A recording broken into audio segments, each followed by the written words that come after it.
বাদন 150 টাকা নি ভাই, 150 টাকা দেন, 150।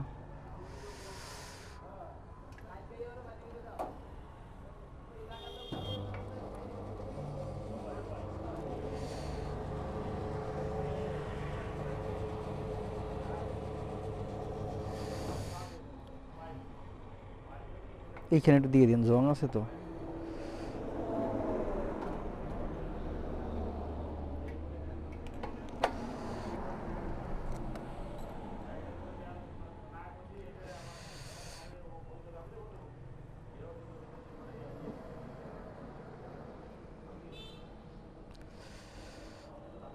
কয়টা দিছে? ঠিক আছে।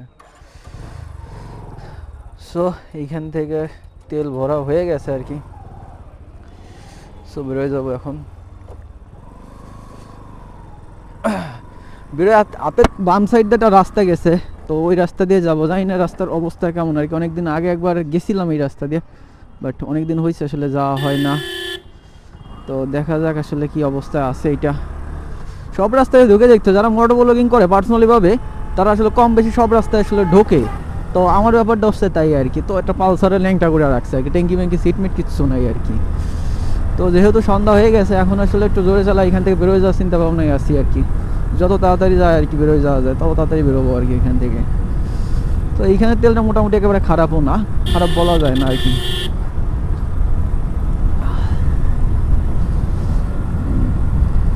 এই রাস্তাটা বিশেষত্ব হচ্ছে যে এই রাস্তাটা মানে যে রাস্তাই হোক না, টুঙ্গিপাড়ার ভিতরে তো বেস্ট অন রাস্তা। বাইক চালানোর জন্য সব থেকে ভালো রাস্তা যদি কোথাও থাকে বাংলাদেশে, আমি মনে করি টুঙ্গিপাড়া। আর অনেকে দেখা যাচ্ছে বাইক নিয়ে অনেক লং ট্যুর দেয়, কিন্তু দেখা যাচ্ছে আমাদের যে বাইক এ নিয়ে লং ট্যুর দেওয়া যাবে না আর কি, অসম্ভব ব্যাপার। কিন্তু তারপরে অনেক সময় আসলে আমরা দেখি যে গাড়ি মেনটেন্স করে এত সুন্দরভাবে। মানে আমার এক দাদা আছে পার্সোনালিভাবে, উনি এত সুন্দর গাড়ি যত্ন করে রাখে, আপনি চিন্তা করতে পারবেন না আসলে এত যত্ন করে উনি গাড়ি রাখতে পারে। প্রচুর যত্ন করে গাড়িতে। তো ওনার একটা গাড়ির বয়স দেখা যাচ্ছে যে উনি তো প্রায় 8 বছর না 9 বছর চালাইছে। উনি আমার মেবি 15-20 বছরের সিনিয়র হবে। তো প্রায় 8-9 বছর চালাইছে সেই গাড়িটা, এখনও মানে স্টিলভাবে নিউ নতুন কন্ডিশনে রয়েছে, কোনো জায়গায় জং নাই, কিচ্ছু নাই। আমাদের গাড়ির বয়স তো মেবি 5-6 বছরও হয় নাই, তার আগে জং টং করে মরে বিদিকিস্তির অবস্থা হয়ে গেছে। তো কিছু কিছু মানুষ আছে যারা আসলে পার্সোনালিভাবে গাড়ি অনেক যত্নে রাখে আর কি, তাদের গাড়ি চালায় আসলে আরাম অনেক বেশি থাকে, এসে আর কি ব্যাপার।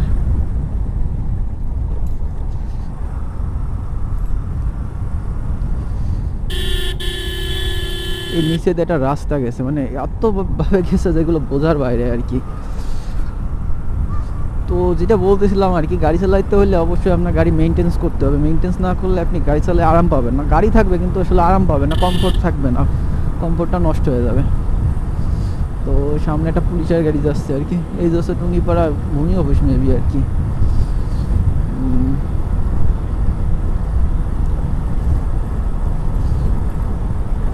এইখান থেকে আবার রাস্তার অবস্থা বাজে আর কি।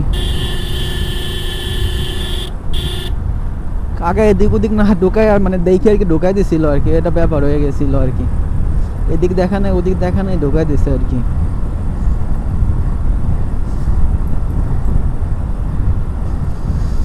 মানে আমরা আসার সময় যাওয়ার সময় কিন্তু ওই যে ব্রিজটা দেখতেছিলাম, ব্রিজের বাম দিক দিয়ে আসলে ঢুকছিলাম, কিন্তু এখন আসলে এই পাইতে ঘুরে আইছি। অনেকটা ঘোরাফেরা হয়েছে, বাট এই পাইতে এখন